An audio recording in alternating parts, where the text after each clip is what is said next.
എന്റെ മോള് തട്ടിക്കൊണ്ടുപോയി.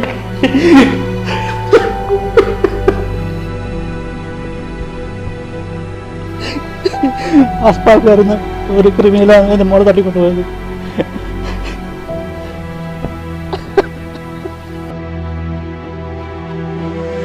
ഹിന്ദു മഹാസംഘത്തിന്റെയും അതുപോലെ കർണാടക സർക്കാരും കർണാടക പോലീസുകാരും എല്ലാവരും കൂടി എൻ്റെ മോളെ, അതുപോലെ മുസ്ലിം സമുദായം അവരെ സപ്പോർട്ട് നമുക്ക് വേണം. എല്ലാവരും കൂടി എൻ്റെ മോളെ തിരിച്ചു തരാൻ വേണ്ടിയിട്ടാണ് ഈ സർക്കാരോട് പോലീസുകാരോട് ഞാൻ അപേക്ഷിക്കുകയാണ്.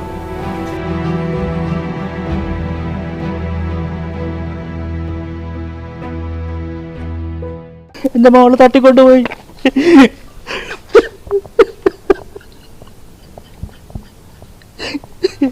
അസ്പാക്കാരുന്ന ഒരു ക്രിമിനലാണ് എൻ്റെ മോളെ തട്ടിക്കൊണ്ടുപോയത്.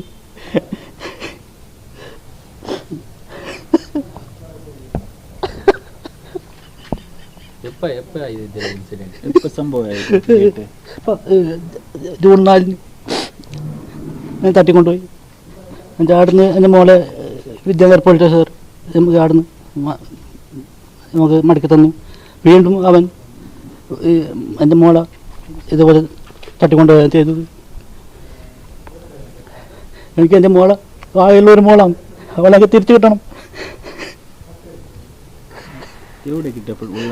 ഉള്ളാളത്തുനിന്ന് ഉള്ളാളം പോലീസ് സ്റ്റേഷൻ, അതെ ഇപ്പം പാണ്ഡ്യേശ്വരം പോലീസ് സ്റ്റേഷൻ ആടുന്നു. മകള് എന്ത് പാടപ്പാ എനിക്കറിയില്ല ആ സ്ഥലത്തിൻ്റെ മുടിപ്പാണ് അടയാണ്ടത്. അറിയില്ല, ഒന്നും നമുക്കറിയില്ല എത്ര ദിവസത്തേക്ക് ഒന്നും അറിയില്ല. അപ്പോൾ എനിക്ക് എന്താ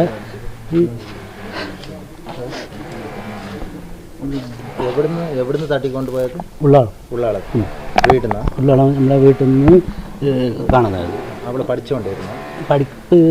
പഠിച്ചുകൊണ്ടായിരുന്നു BCA ശ്രീനിവാസ കോളേജ് പഠിച്ചുകൊണ്ടായിരുന്നു.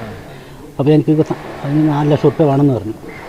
4 ലക്ഷം റുപ്യ 4,30 ക്യാഷ് വേണമെന്ന് പറഞ്ഞു. അപ്പോൾ ഫസ്റ്റത്തെ ഫീസ് ഞങ്ങൾ അടച്ചു, 1,60 അടച്ചു.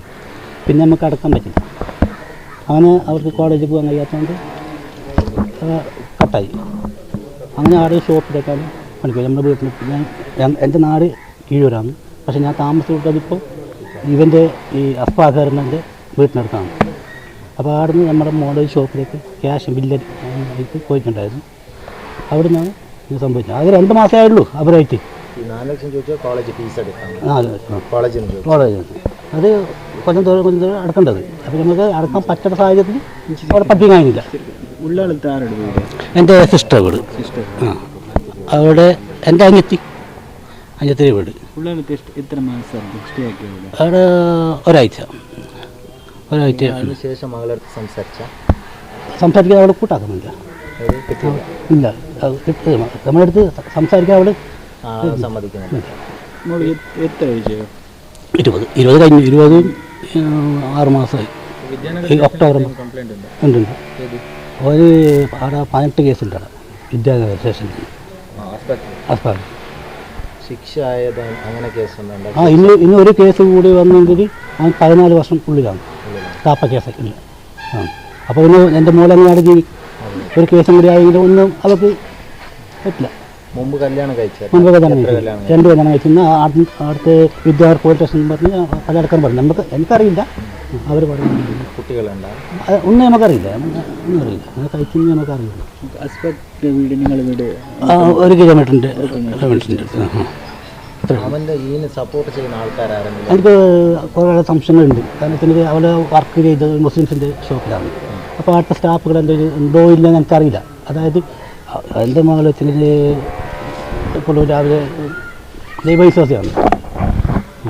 അപ്പോൾ അവിടെ ഫുള്ളുള്ളത് മുസ്ലിം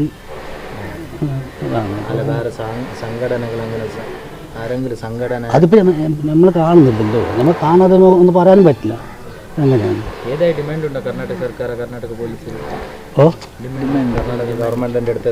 നമുക്കുണ്ട്. എനിക്ക് അവരെ സപ്പോർട്ട് അതിന് വേണ്ടത്. പിന്നെ ഞാൻ സപ്പോർട്ട് എനിക്കില്ല. ഹിന്ദു മഹാസംഘത്തിൻ്റെയും അതുപോലെ കർണാടക സർക്കാരും കർണാടക പോലീസുകാരും എല്ലാവരും കൂടി എൻ്റെ മോളെ, അതുപോലെ മുസ്ലിം സമുദായം അവരെ സപ്പോർട്ട് നമുക്ക് വേണം. എല്ലാവരും കൂടി എൻ്റെ മോളെ തിരിച്ചു തരാൻ വേണ്ടിയിട്ടാണ് ഈ സർക്കാരോട് പോലീസുകാരോട് ഞാൻ അപേക്ഷിക്കുകയാണ്. ನಿಖರ ಸುದ್ದಿ, ಸದಭಿರುಚಿಯ ಕಾರ್ಯಕ್ರಮ. ನೀವು ನೋಡ್ತಾ ಇದ್ದೀರಾ ಕಹಳೆ ನ್ಯೂಸ್, ಸಮಾಜದ ಜಾಗೃತಿಗಾಗಿ ವಸ್ತುನಿಷ್ಠ ವರದಿ.